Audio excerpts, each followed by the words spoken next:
Many thanks for staying tuned. It's still the Friday edition of The Conversation here on Lagos Television. Before we went on that break, we did tell you that today we're taking a look at DJ as an art. So DJing, disc jockey. If you say disc jockey, a lot of people will ask you what that is. If you say DJ, they'll connect and know what exactly it is you're talking about. But of course, that can actually be considered as an art because it's a combination of so many things, a combination of skills, a combination of creativity, and of course you must be able to connect with your audience.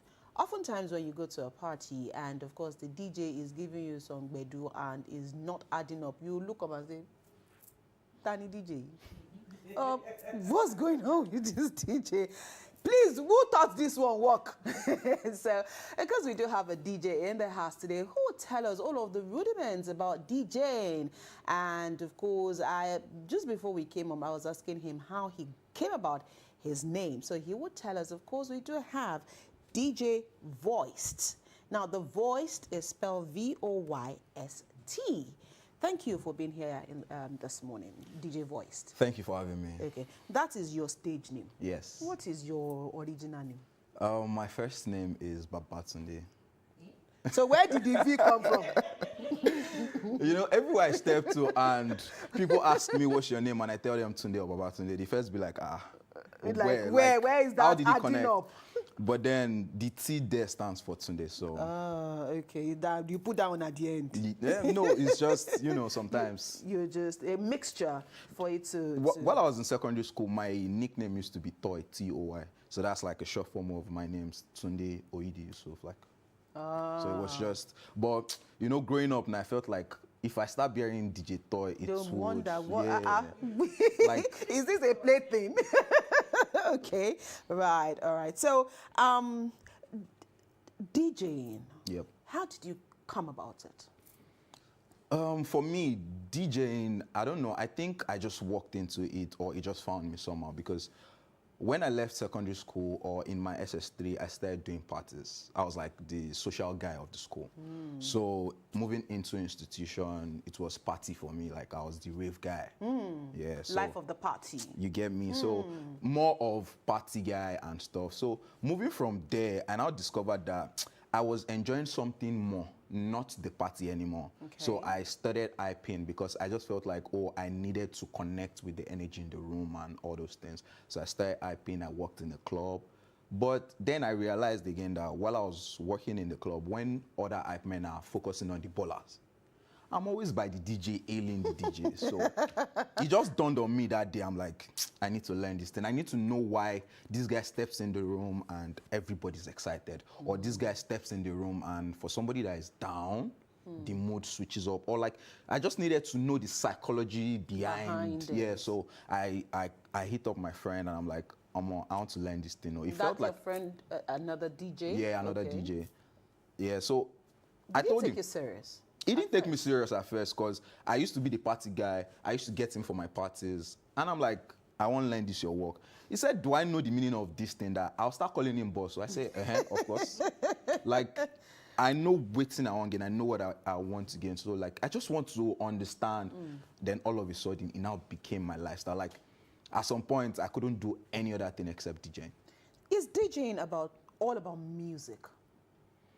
Yes and no at the same time. Clarify. So yes stands for like the musical part, but then you need to understand that beyond the music, you need to know how to connect with people. Right. So connecting with people does not even necessarily have to do with music. It has to do with your relationship. It has to do with how you carry yourself. It has to do with the art itself, like when you can be creative as well. Okay. You feel me? So, but then you now bring it back to the music because everything you drill yourself with, you're actually coming back to the dance floor or to the stage or whatever to actually recreate, or you understand. Okay. So that's where the yes and no comes in. But at the end of the day, it's still music. It's still music. Okay, I'll come back to ask you a particular question that would be a follow-up today. But Joy has a contribution. Joy, is a question?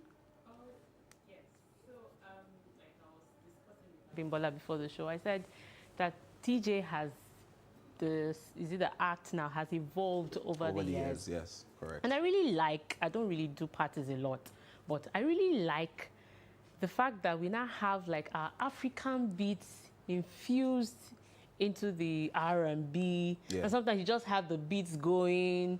I really love that. Yeah.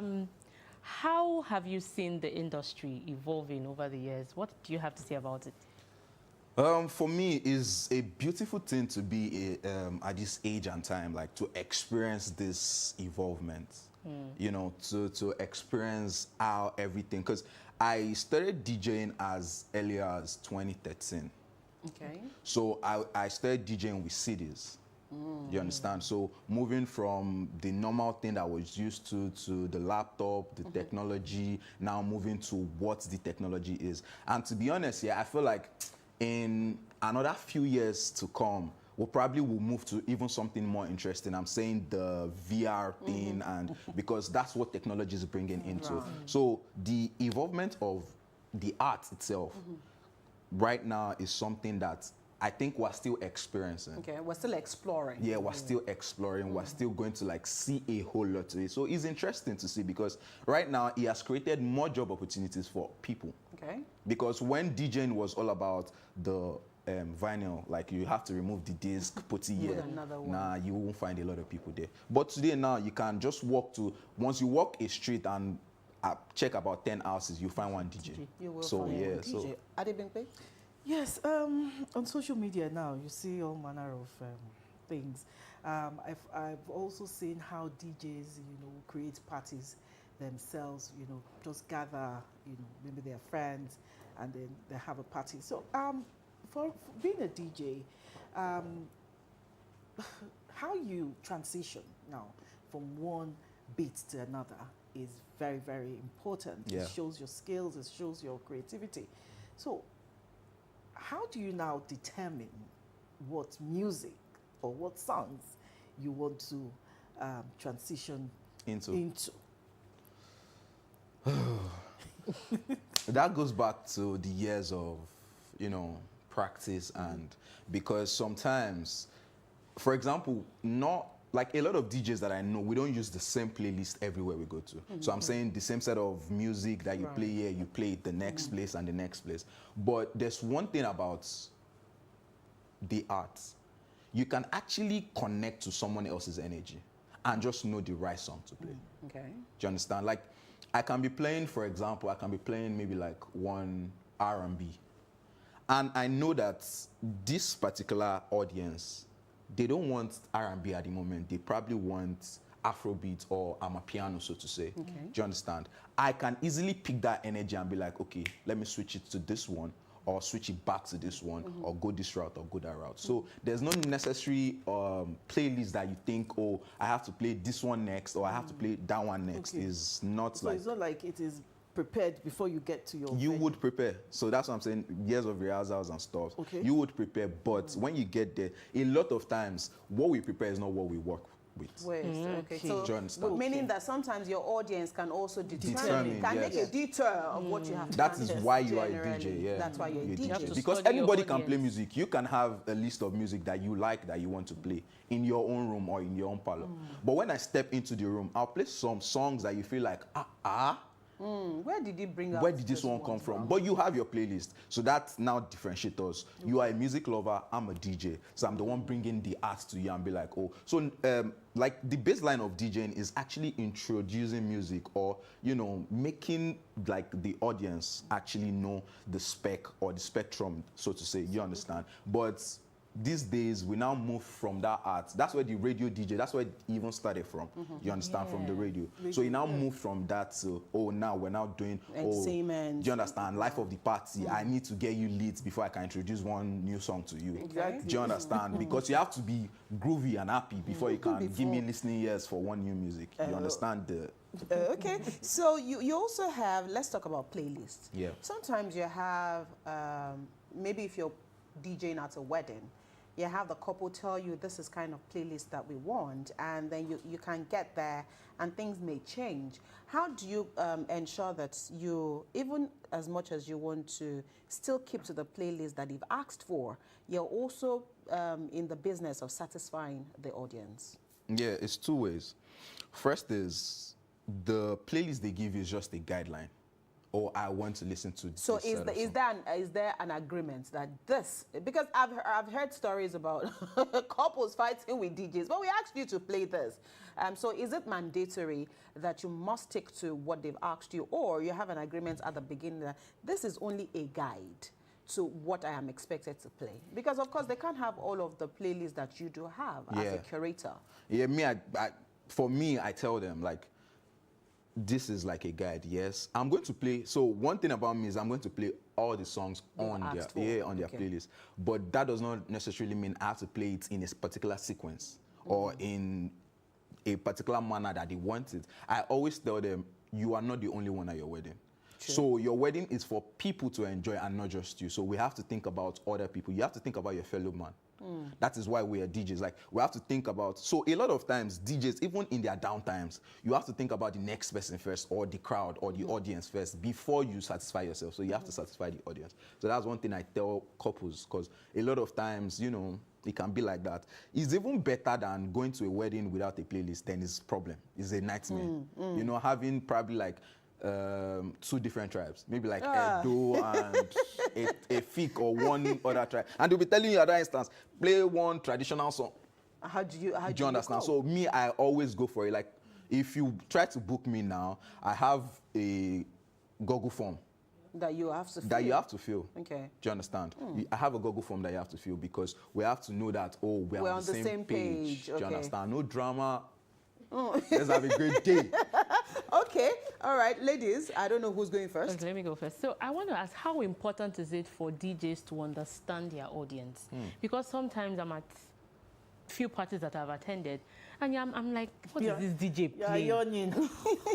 What is he playing? I mean, they no pay and complete money. You know, so I'm like, he doesn't understand his audience. You are playing a particular kind of song, and people are not flowing with it.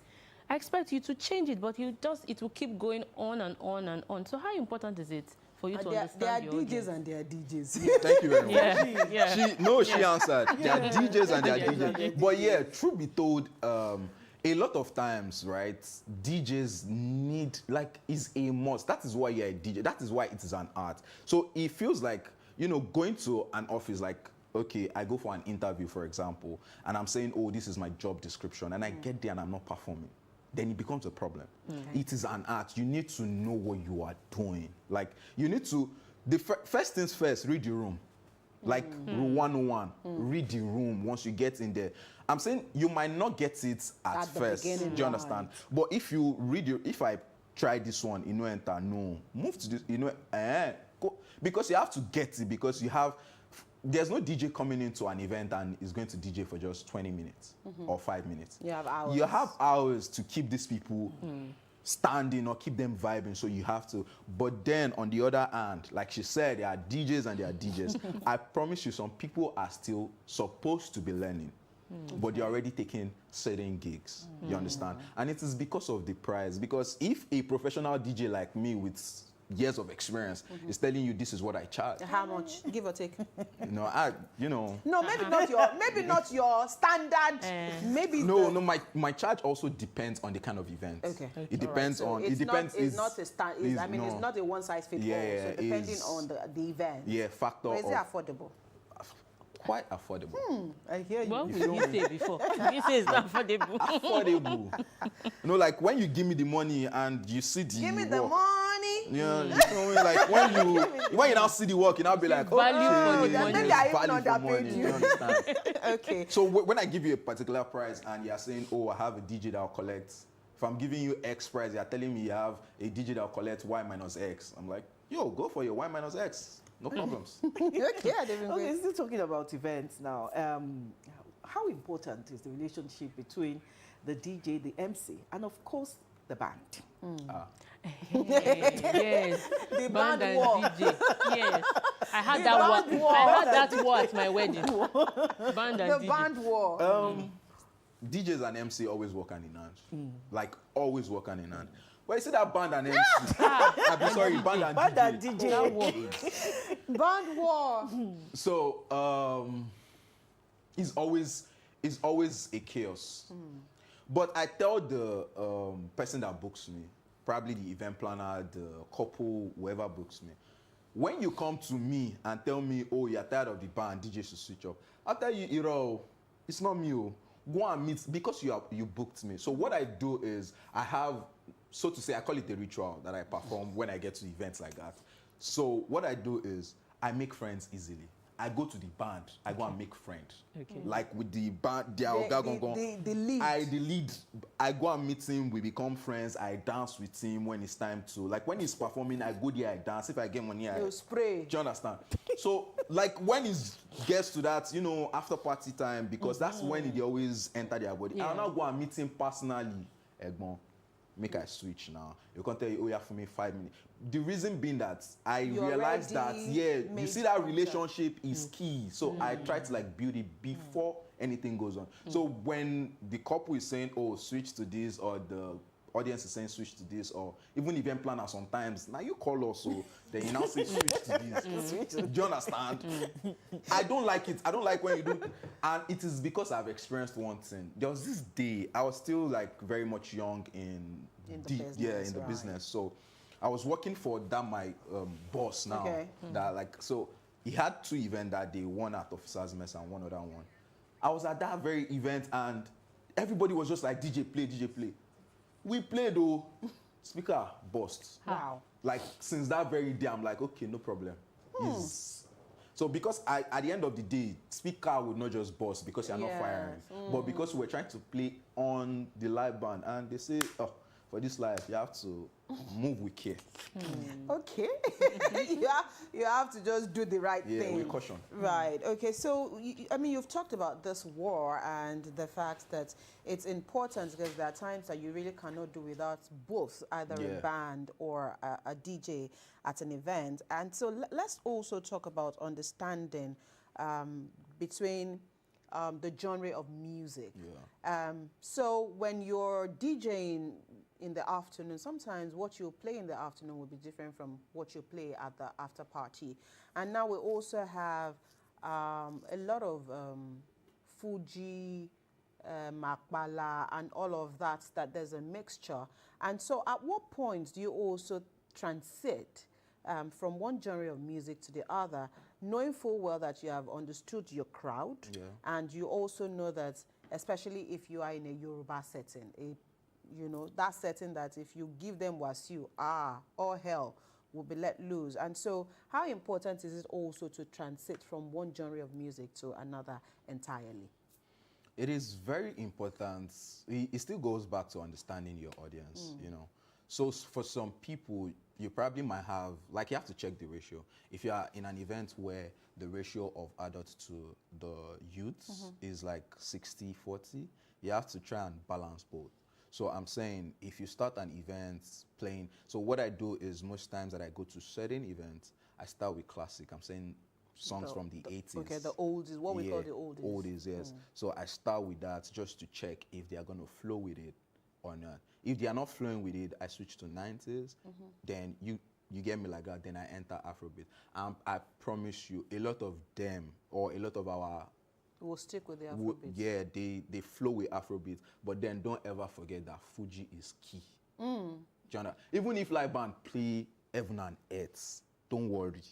You still connect with that audience. You still give them that because it has gotten to the point where no matter how far you go, how long you go, don't forget that home is home. So you have to still come back. Roots. Like now, even in our Gen Z parties. Don't worry, play some Fuji. Everywhere they will carry chair and put on their head.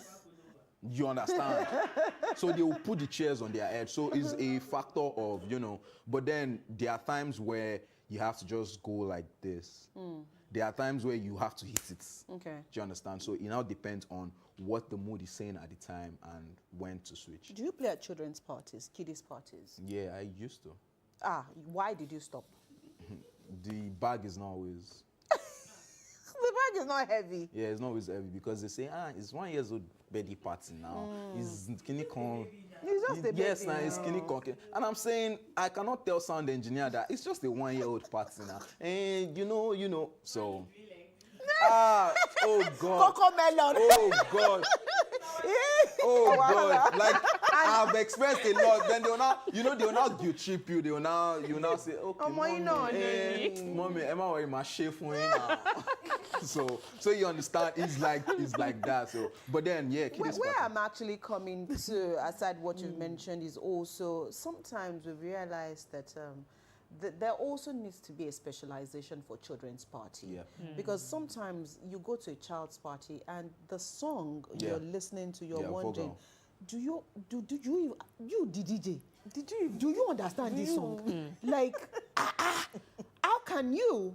So how important is it really? Because when you curate, when you do all your mixing, you're also very careful as to the age of the child or that event you're performing at. Very, very important. I have folder for like children parties, strictly children party. Like you have to sit down carefully and curate. Like there are 1,001 songs. I promise you, there are 1,001 songs. Like you have to just know that when you are going to children's party, regardless of the age bracket. Okay. Do you understand? It is when you're now playing for older kids or maybe youths, teenagers. or teenagers. Right. I'm saying from like, say like 17, 18, then you can now like just, sometimes I deal basically on, because at some point for events, the children will now start having special requests.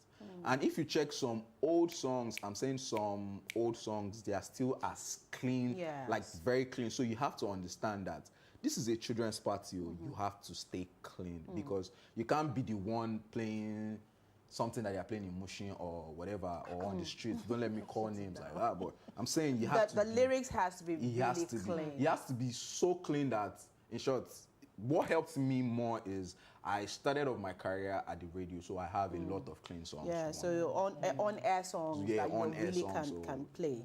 Okay, let's go back to the money. Just Pay me the money, give me the money.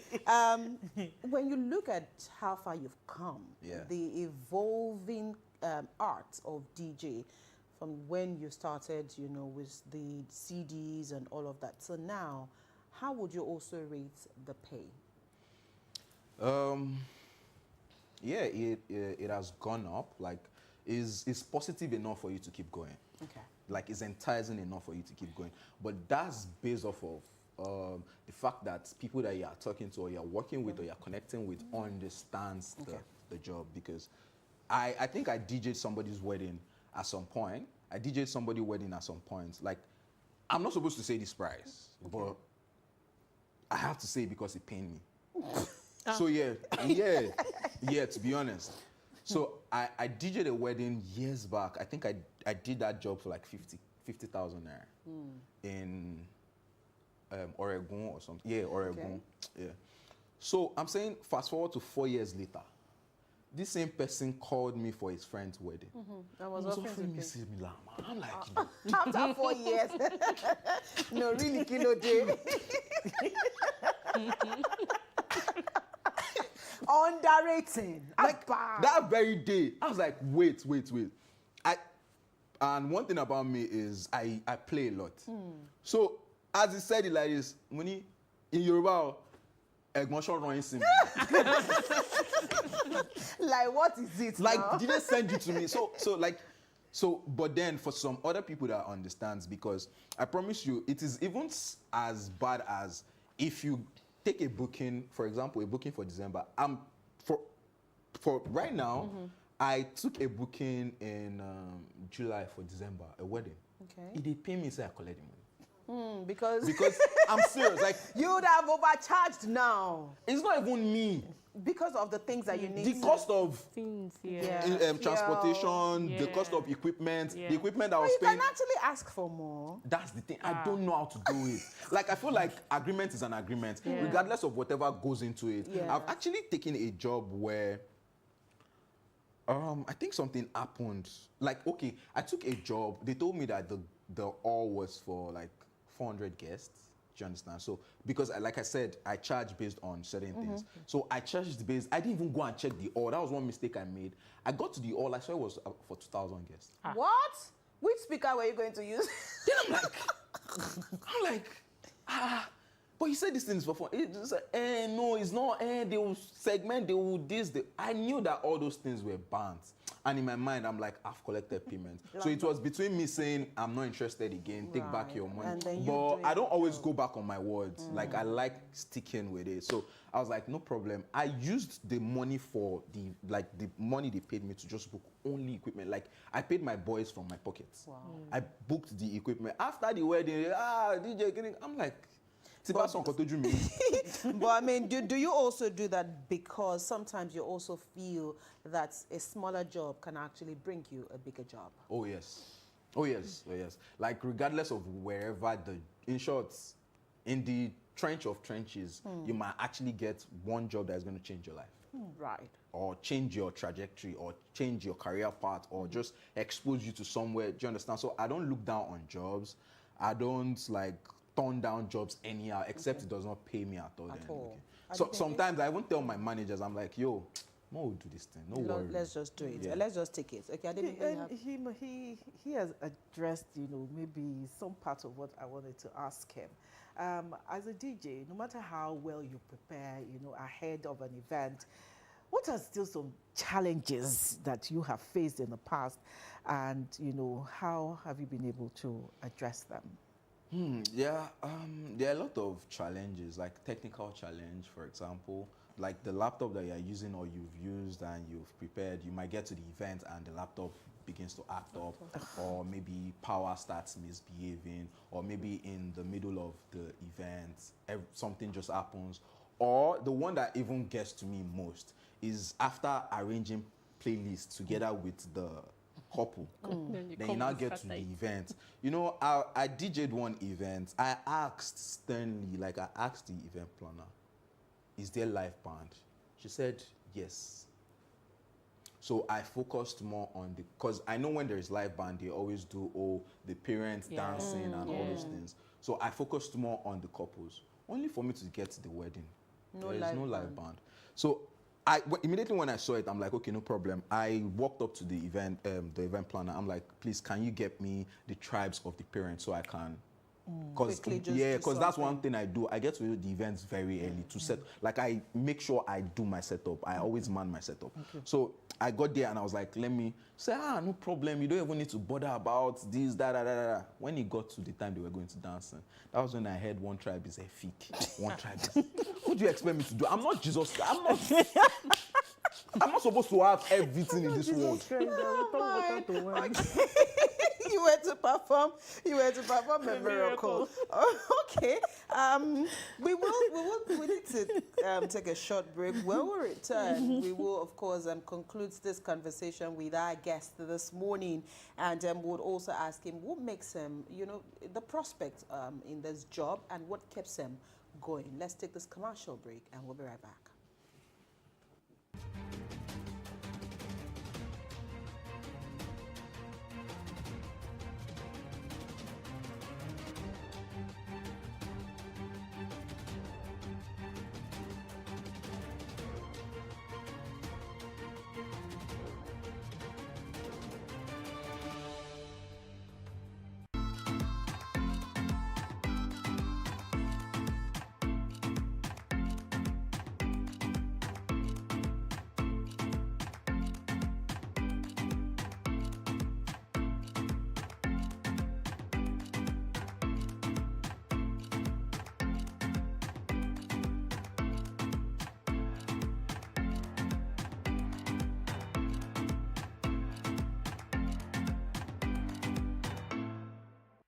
Wake up in the morning, you wanna start your day, start with Kellogg's,